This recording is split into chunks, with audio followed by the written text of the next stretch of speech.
boyfriend is transferring to the law school there, but he was telling me that you studied under Carl Rogers, and I was like, oh my gosh. Oh, yes. As a matter of fact, two of my friends at John Knox Village, their granddaughters happened to be studying counseling, getting their MAs in counseling. I guess I've had some sort of thing to do with that. Diane, just move your chair in. This is a group thing. I just want to listen. Well, I'm interested in hearing stories, and there's no better person to tell the story or ask questions than the two of you. okay, what about some of the stories about when you first got aboard the Stetson? Stetson. The SS Stetson sails again. I got some good stories and some bad stories. Well, just I want to hear them all. I especially want to hear about the Australian. Well,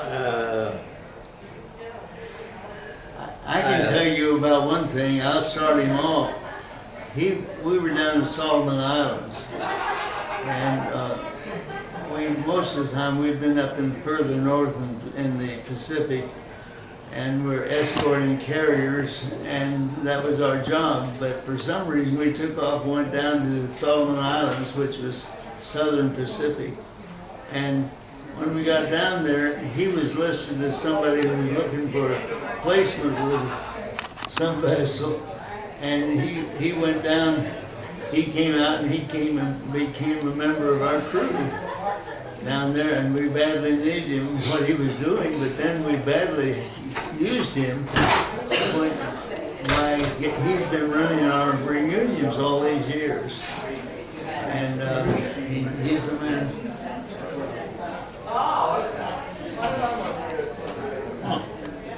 So without him, we may not be here tonight. Well, that's right. If he had been, as a matter of fact, he's the one that has kept us going. He has kept it going. well, thank you very much, George, Mr.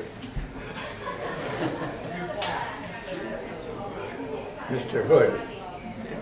Well, his son was giving out the prizes tonight.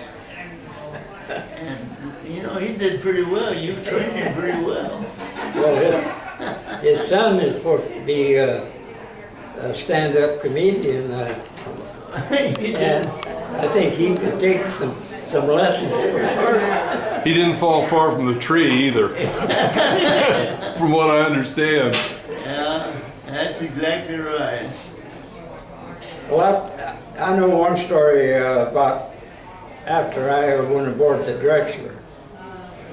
I came from a small ship, 110-foot subchaser, and there wasn't much spit and polish and strict rules on that ship because we didn't have everything. He didn't have a lot to polish on that ship. And they told me when I went on, they were giving directions what to do when they sounded the gong for man your battle station. Don't forget, when you're going from aft forward, you go up the starboard side of the ship. If you're coming down, you come down on the port side of the ship. Well, my quarters were in the aft part of the ship, That's a and good place.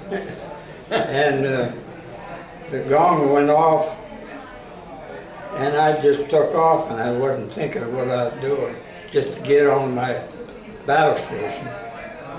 And I started up the port side, and I was going up as far as the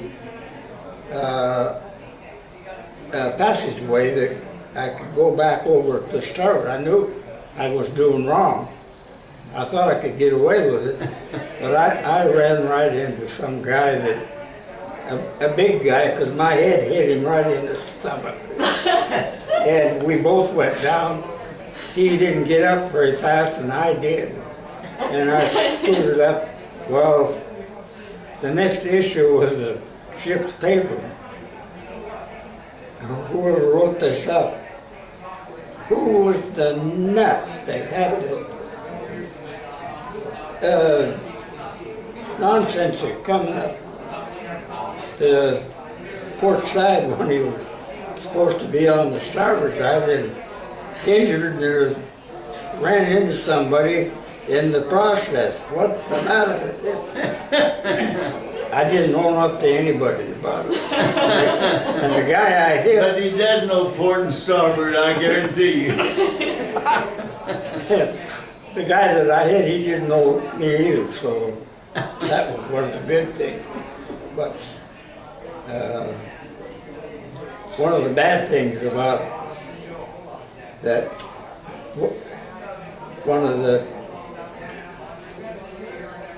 bad stories for one and good stories for me at the same time was my battle station when I went aboard was on the Mount 3, the twin 5-inch gun on the fantail.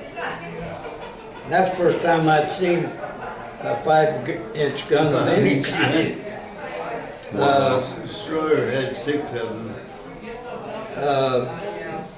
Before, but they gave me a job on one of the guns that I could do that I didn't have to know anything. And it was the drop in the spade. You know what that was, okay?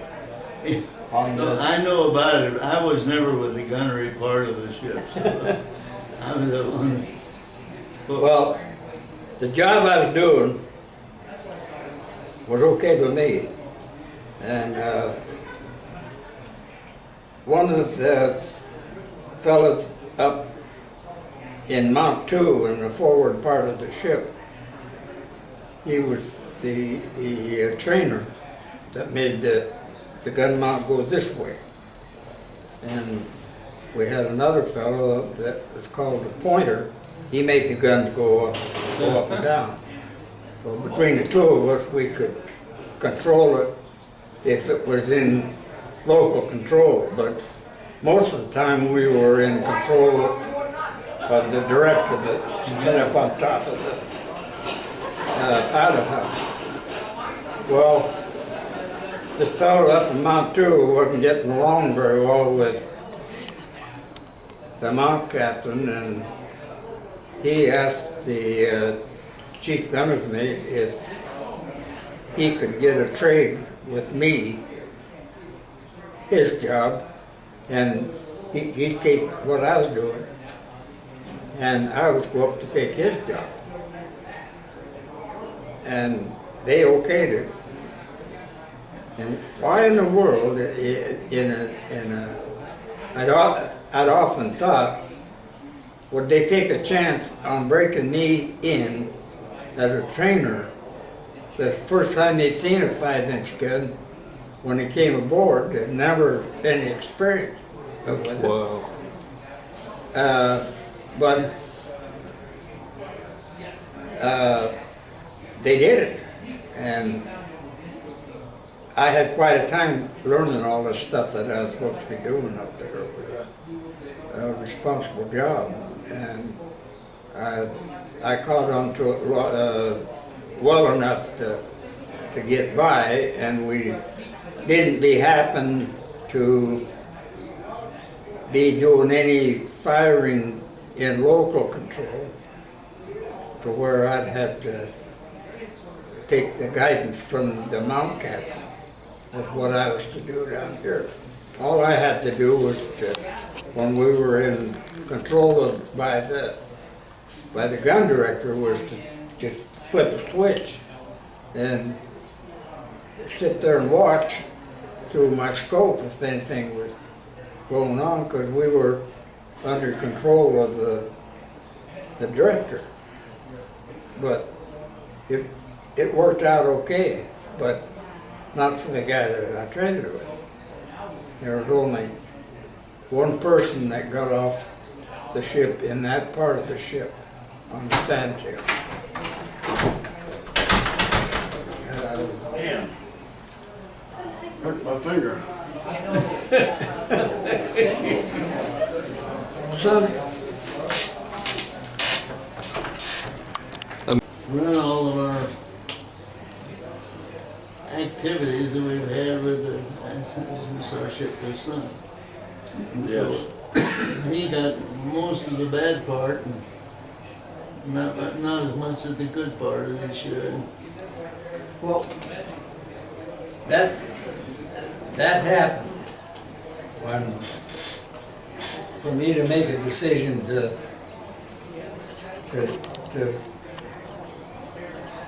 do something about getting the survivors organized was when after 30 days of survivors leave, I reported into the 13th Naval District and for further orders. And they had a destroyer that was being outfitted to go back over seas in dry dock, and it was getting out in about 2 or 3 days. And they were short-handed all around for some reason or other. And the chief said I could put you on that if you want to take it. And I told him, well, I wasn't too hot about taking it, but I left a lot of people back over there that didn't make it. As far as I am now, I'll take the job if they need me. Yeah. I got on this destroyer and they dropped the first bomb. And they stopped everything. He's talking about atomic. Right. And after the second one, they canceled everything, and we took that ship down to San Diego and put it out of commission, and then out of discharge. But when the Korean War come up, I had joined the inactive reserves. There was a small gathering 35 miles from my home at the time, not active, but still active, but inactive. And I loved the Navy. I can see When that. I was in there, yeah. I want to go back to the gun for I just, didn't want to lose contact with the Navy. And that's what happened when the Korean War broke out. The inactive reserve were the first ones that were called to be pulled. back in. Yeah. I want to go back to the gun just 1 second because you had one guy controlling horizontal and you had a second guy controlling vertical. And you're calling the shots to them about what you need to shoot? No. We would if we were in local control. The gun captain up on top of the mountain that was exposed to whatever target we could see. He had a thing that he could move around up and down on a target, and these were hooked up to a tattletale down in front of me as a trainer, and in front of the pointer as to him as a pointer. So we had a bar up about this long, and they had fixed wires and pulleys that whenever his mounting would turn, that thing with the arrow would follow his movement from up there. And I had another one down below it that had this thing going. Whatever I did, this would move this. So when he got on a target and he was moving his arrow, I was to catch him by trying to match up with his two arrows like this. And when I did, I could see in the scope, and I wouldn't have to pay any attention to that anymore once I got him in the scope. I could follow him by whatever I did. Well, the pointer, he would do the same thing. That's when we were firing independent of the gun director. But we didn't do that very often, which I'm glad, because I wasn't very good at it. Well, you couldn't do too much from there. I mean, when you had a gunnery officer that got the full view and was able to coordinate all the guns, No. you could do a lot, he could do more. Yeah. Yeah, when we had to split up targets, the guns, see, they could control all 6 guns from up on the top of the ship. And this was before video games, right? Yeah. It's like having 3 people control the arrow on one video game.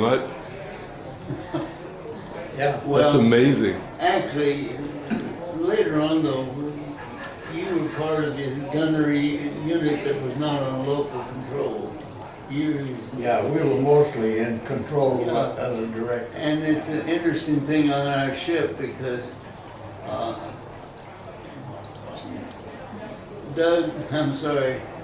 Chet Lee was the gunnery officer. He'd gone to the Naval Academy and he was a very good officer.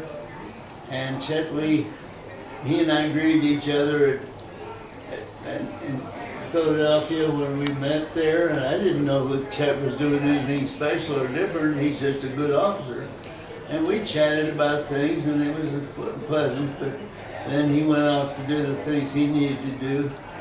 And then they contacted me, you contacted me and said, they're going to honor Chet Lee by building a building down to Cape Kennedy. Can you represent the Stetson?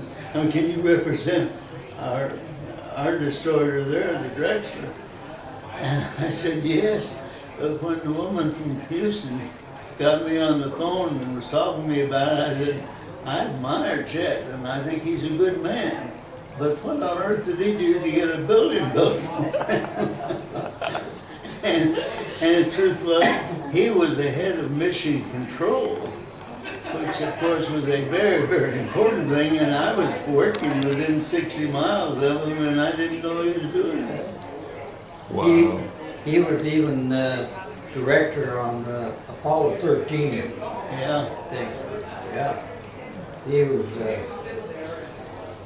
a hell of a fine officer. He was a fine officer, and he's one that would be sitting up there in that, whatever I call the gun control bubble, that like a bubble up there where he sat. They had a lot of horsepower up there in that director. Yes, I know they did. They never let me in there. Did you know George and Gene then? I knew George. I didn't know Gene because I was the tractor quartermaster. Of course, I knew him. He would be officer of the day. And that's how I knew him. And as well as the other officers. Wow. And even then, I guarantee you, had a good opinion of this man. We were glad to have him there. I didn't have as much direct opinion of this one until we got into the reunion phase, and we've spent a lot of time together since that. Well, I was going on with, after I got on this ship, after survivor's leave, and wound up on this destroyer, the USS Porterfield. And we took it down to San Diego and put it out of commission. Shortly after that, I was discharged. And then when the Korean War broke out, that went through. And I served, I think, about a year and a half. And we went on. I went back to my job, and I found out that the Porterfield was having a reunion. So my wife and I, we signed up for it. And they had one up in Bellingham, Washington. And on the way home after that, I got to thinking, dang, you know, it would be nice to get the Drexler survivors organized. And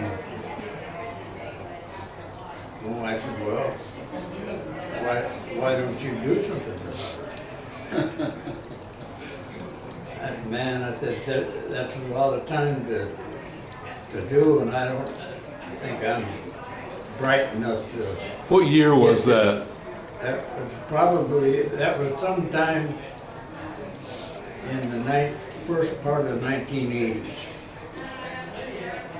And See, we were sunk at Drexler, we were sunk in 45. so that would have been 40-some years. How did you start? I mean, where do you start on that? Well, they have an organization and print a paper called Tin Can Sailors. And it's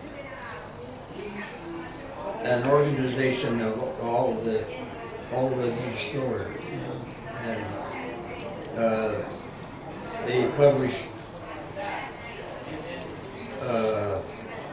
reunions and all the news about everybody else in the destroyer thing. And I wrote them to ask them if they had anyone from the Drexler as a subscriber. And they did. They had 2 guys that signed up. And I got in touch with them. That was Stoddard. Yeah, I remember Stoddard. And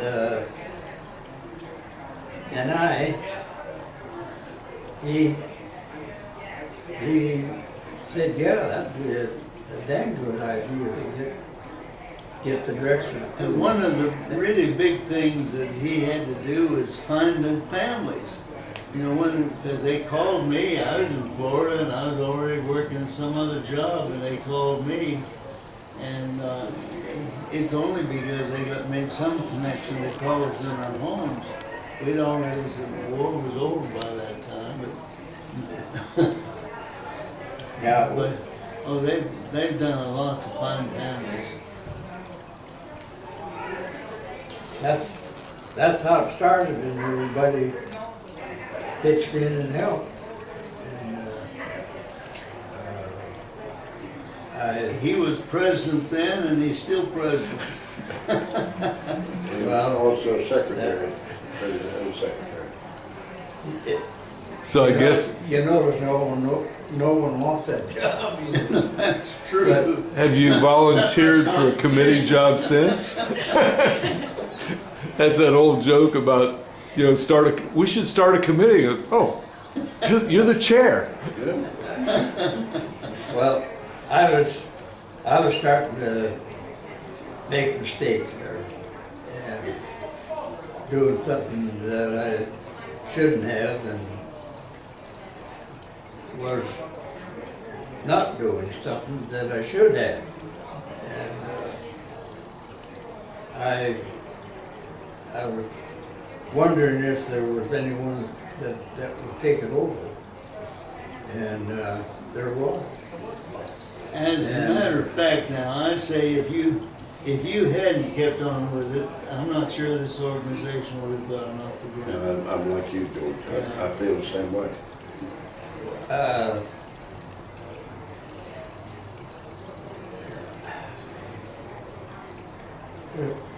There's a lot of people in our organization that could do it if they wanted to. Oh, yeah. Oh, yeah. That's true for every organization. Also, Gene's two brothers and one of his brother's wives, they got involved in it too. Yeah. And they were involved in, well, one of them, Owen, what's his name? Your brother in Washington. When that reunion was up there. No, your brother, Oh, my brother, yeah. What was his name, Lewin? Sam. No, Sam's in California. Oh, Rowan. Owen? Here's the Oregon. Oh, Rowan, yeah, he and his wife Helen, Yeah. they were also involved with it. And it was, and of course, Bart now, so it actually was a family matter. And they were, well, all of them were a big help. And Dad was all for it too. He was in World War I and World War II.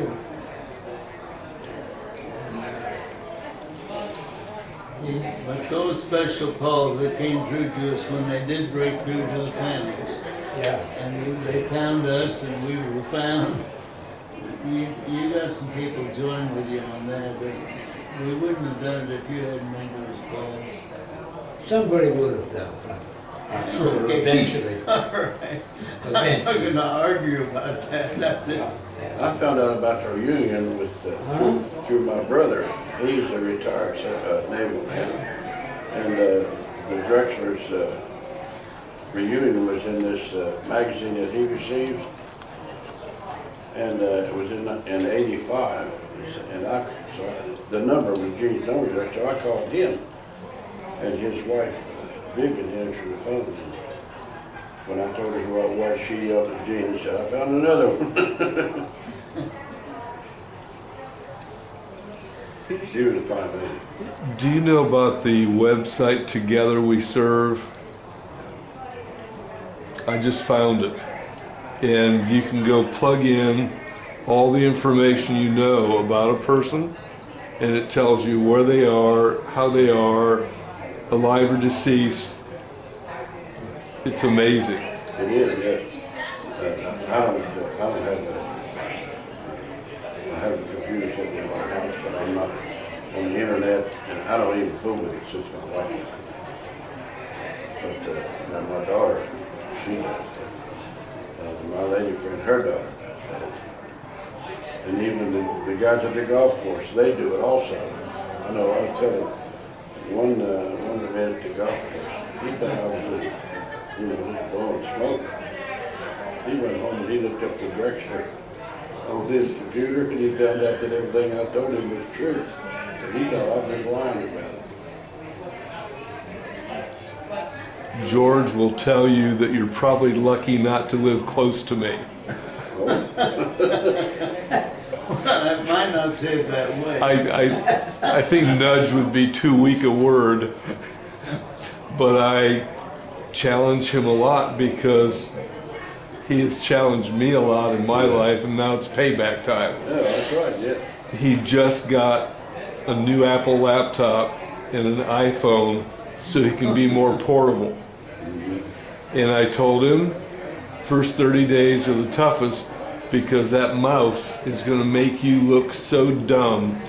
You wonder why anybody would ever let you talk somebody into that. And it's a finger now, it's not a mouse. It's a finger pad where you move the cursor with your finger, and it's that same joke you were telling about the gun.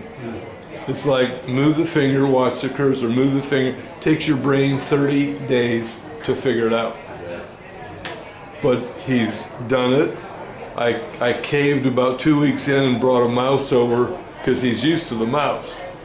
But there's no correlation between the mouse and the finger. It's a whole new learning event. But I got to tell you, it is well worth whatever effort you put into doing that, because the availability, I was looking earlier this week, getting excited about coming here, found out that there were 300 ships that were sunk in the last 12 months of the war. Were they not 300 destroyers? No, 300 ships 300 ships. by kamikazes. No, that's, Well, that's not true. okay, There were 300 ships damaged, and there were, I don't know how many were sunk, Oh, but it wasn't 300. the story from the USS Missouri, the big battleship, was when they were hit by suicide planes, they piped sweepers. In other words, get out and clean off the deck. But for us, when we had that kind of attack, why, it's hard to stay alive. well, I'll go back and look again, but this particular spreadsheet had all the ships listed, and they had brown if they were sunk, green if they were damaged, and so forth. And I was just astounded at the numbers. Well, there were 13 destroyers sunk in the Okinawa operation. There were several more damaged so bad that we took them out and sunk them. And I don't know how many there were, maybe 3 or 4 from the Okinawa region. The whole war, there were close to 50-some destroyers sunk. Almost as bad as how many submarines were sunk, the whole war. But for the last ends of the war, the Okinawa, there wasn't that much.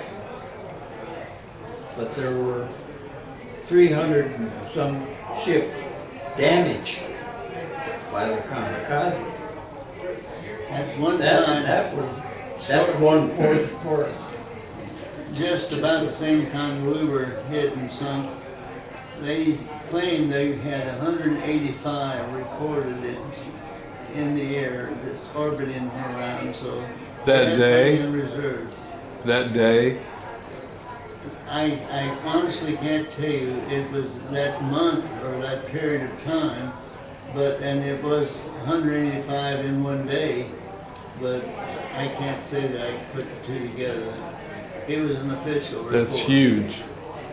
Have you run across anything of Bill Gordon writings about No. ships? He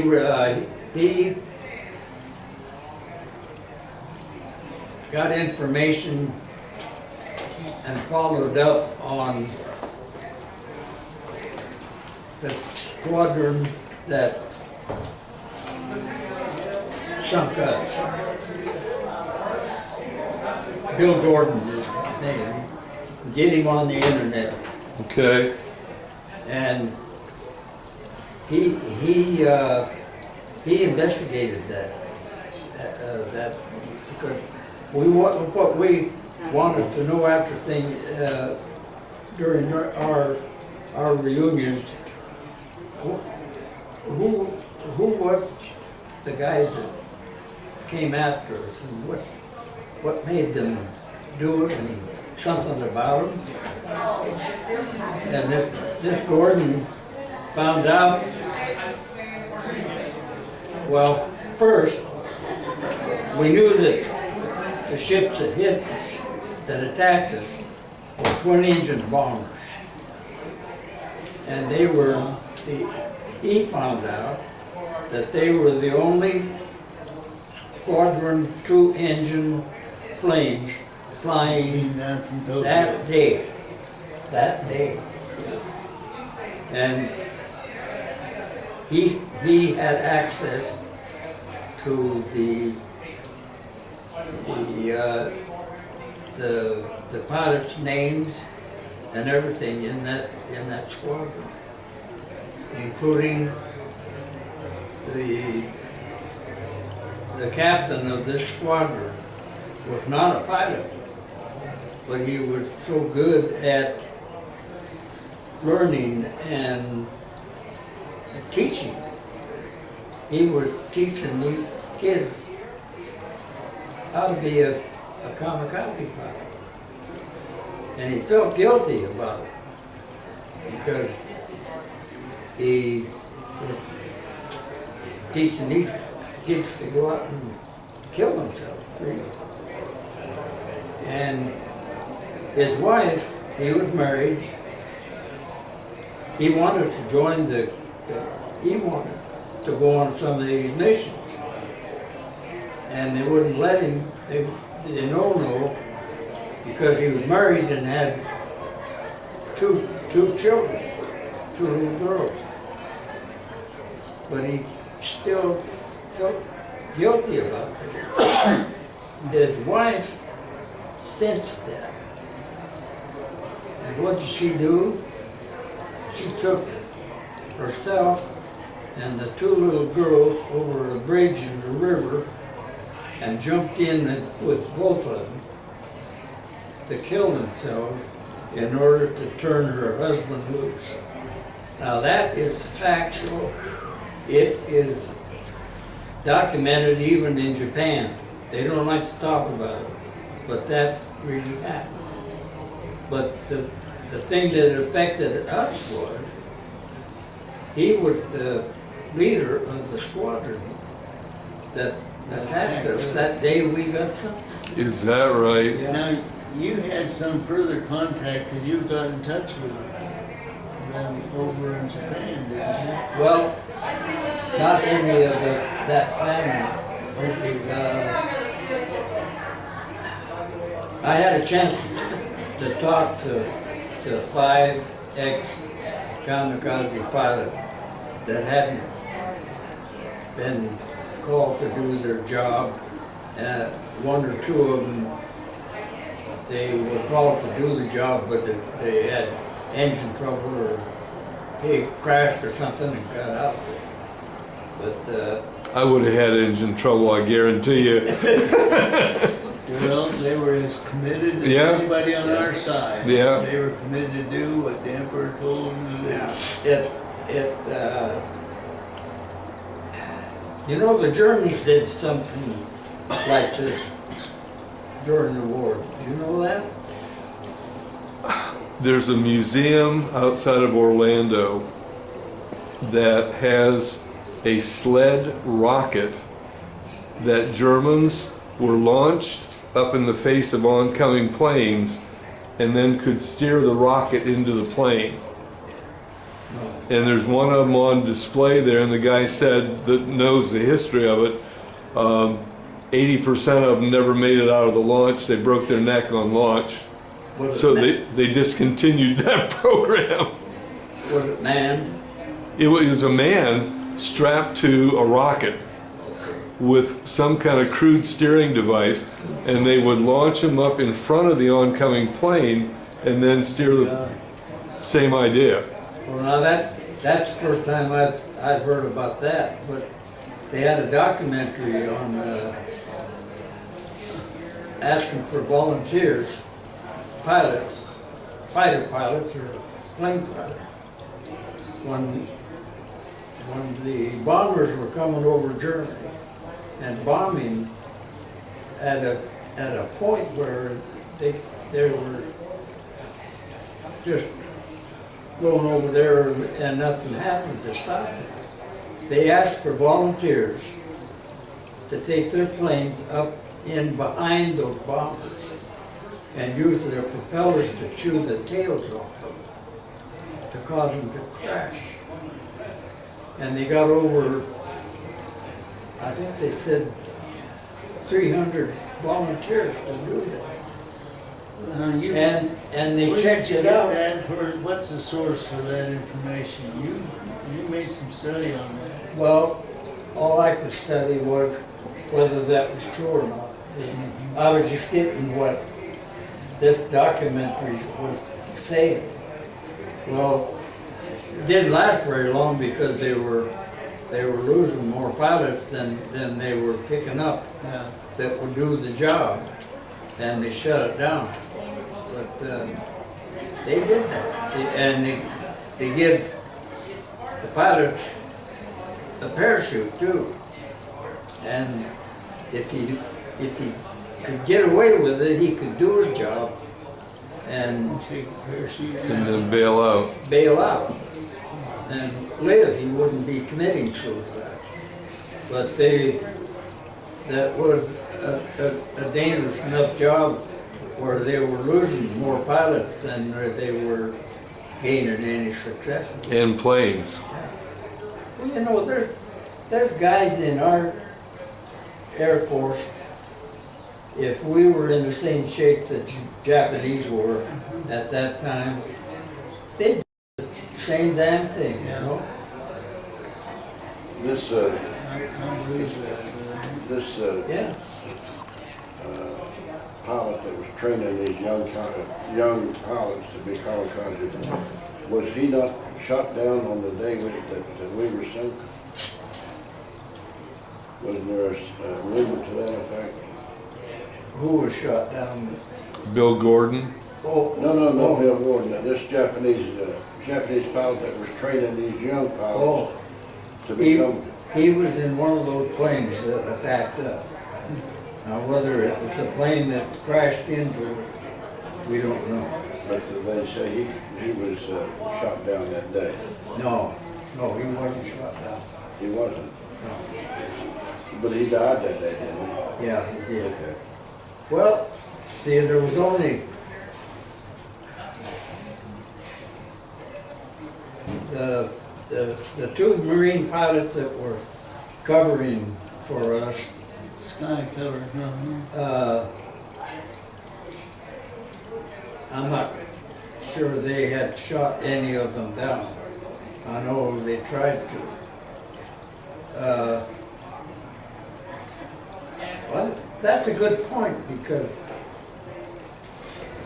I don't see how Gordon could be sure, even if he did say that he wasn't shut down. Yeah. I don't know where I got this information, and I don't even know whether or not it's true, Yeah, but it was something that I heard. I wonder, where did you hear that I don't from? remember. I have no idea. That's a good point, because there were 6 of them that attacked us. And they had 8 to start with, and a couple of them, one of them had engine trouble, and the other one, I don't know what happened to it.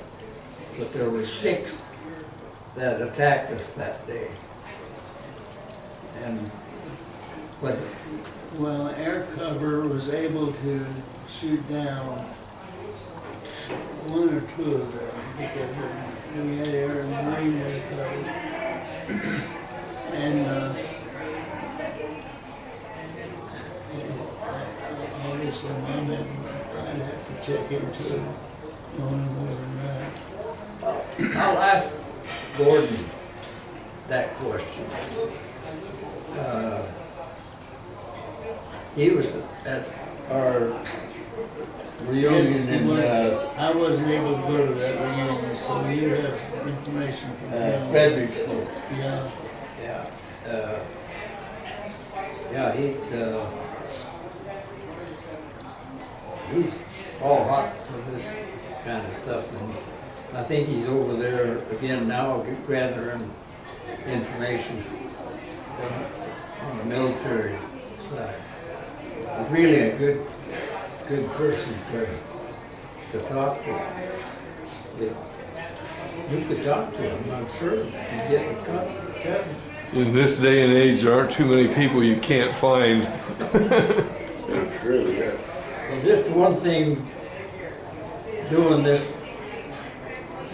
Drexler stuff made me go to learn how to run a computer on the Second opinion here. on the communication. No pressure, no pressure.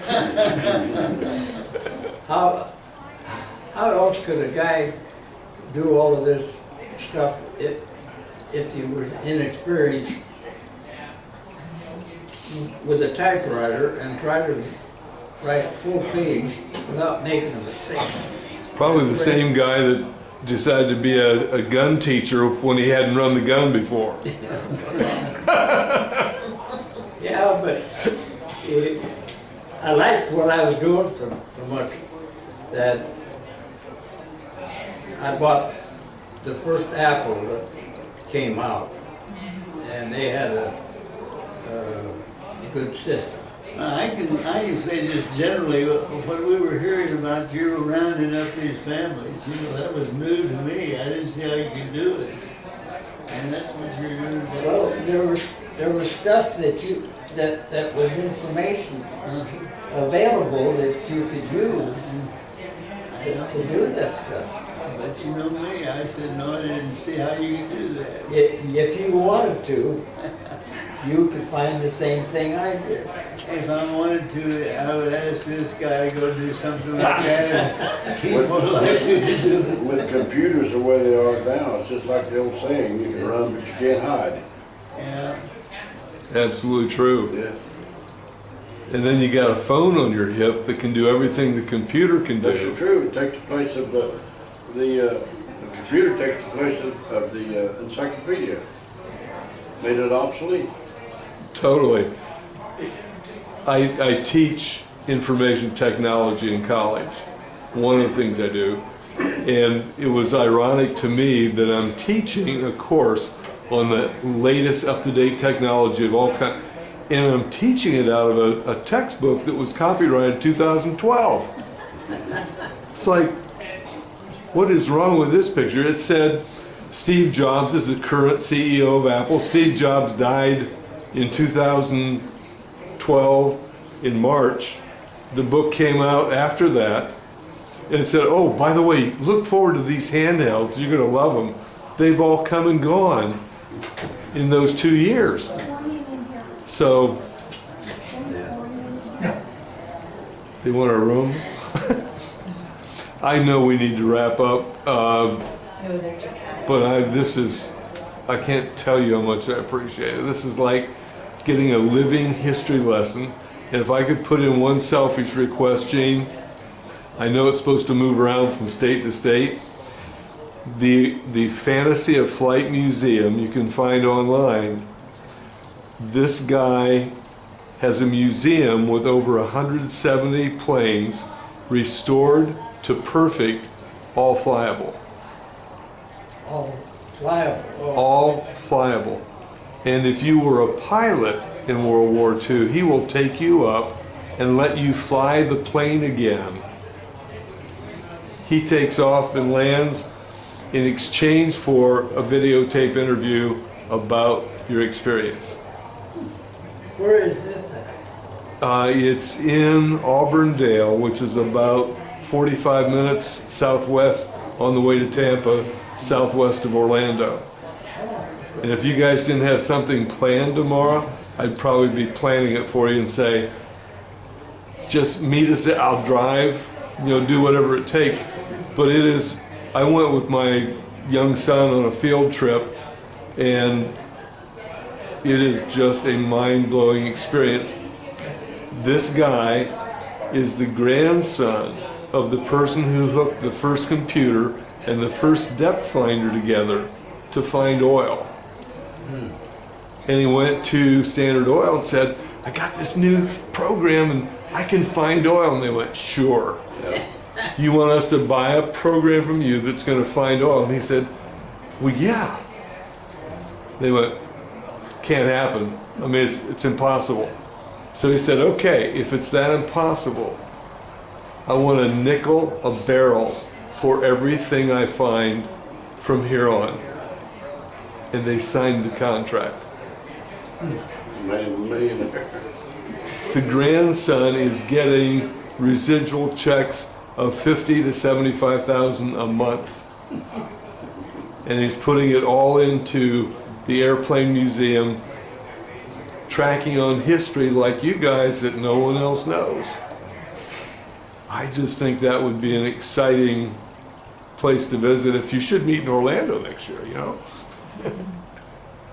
Thank you all very much. I really deeply appreciate I it. haven't contributed anything. Oh, I've got time. Just get my mouth shut. It's that committee thing. What one favorite story do you have that no one's heard? Not an Australia thing. I mean, we This has gotta keep nothing this. to do with the ship being sunk or any of the planes being sunk. But we had a quartermaster who was my relief on the brig at a pilot house, and he was always late. And one evening, one afternoon, we had just a small compartment with 15 of us, and the quartermaster first class said, he made the comment, says, when you wake me up, and you want to make sure I get up, he said, light a cigarette and hand it to me. And I thought, well, old Smitty will get up next time. So I woke him up, lit a cigarette and gave it to him, and went on up on the bridge at the pilot house, and he was late again. But when he got there, he said, damn you Stone, don't you never give me another little lighted cigarette. He about set his bunk on fire. So fire in the hole takes on a new meaning.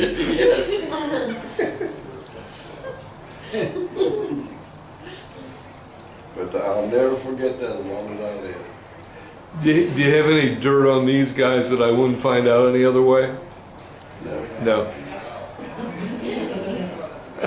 But like I said, Gene, I didn't know, and this wasn't George, this was Mr. Hood. Yes, I've always been Mr. Hood. Well, we had good officers aboard that ship. John? And Bidwell was a good officer, but he had a bad way of showing it sometimes. Naval was one of that picture of the surviving officers. He was not a popular man, and but he was trained at the Naval Academy, and he was well trained. But he just wasn't a very popular man with either the officers or the crew. Yeah. Well, ordinarily the captain is the good guy, and the executive officer is the ham. Yeah. And depending on how they do that job is what makes the difference. That's a very good point. Yeah. As a matter of fact, the skipper was named Wilson. He had had 2 sons that had lost in the war before that. No, 3 brothers. Aren't you glad that you were there to check me on that? Yeah. I knew that they were brothers. Thank you for correcting that. He never talked about them when I talked with him. They're all 3 pilots.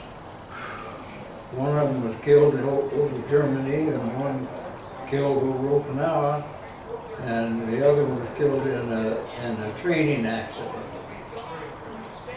Yeah. And I got a letter. You got that later on after he wrote on all the families of the ones that were related to the killed in action. He wrote his own personal letter to them. I have copies of all the letters that he wrote to the next of kin. But he only mentioned this fact that he had lost 3 brothers in the war, in 2 or 3 of them. It had Someone touched told him. me, and I have not seen that, so as I say, I used to have a lot of opportunities to talk with him, because if I did something wrong there on the bridge, he'd say, Hood, we can't do that. You Nick. Well, Nick, You should say, we can now. Who was Nick? Nick Pappas. Oh, Yeah, Nick Pepper. Nick Pappas was the white guy. He was an All-American football player from USC. And when we were down Purvis Bay, he made a trip ashore to get some stuff. He could talk people out of things, you know, just by being there. He's pretty, and he got over on the shore, and there were a big crowd of Navy guys standing there watching, and it turned out to be a USO group. And Nick, being the guy that he is, or was, he worked his way up to the front of the crowd. And when these girls from Hollywood saw him, they said, "Nicky, Nicky," you know, and you can imagine the way that the other folks, the sailors were saying, "Nicky, Nicky." But anyway, he was a good man. And he was president of this organization one time. Yeah, yeah. We were in Port at the time, and there was, I don't know, some of us in the pilot house, and there was two chairs. One was the captain's chair, and the other was the exec's chair. And I was sitting in the exec's chair. He came in the pilot house, and he said, looked at me, and he said, "Stone," he said, "get out of that damn chair." He said, "If I can't sit in this, can you?"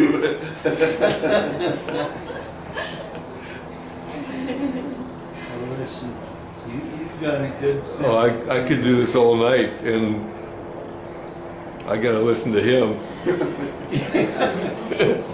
You gotta drive, I'm gonna sleep. I know.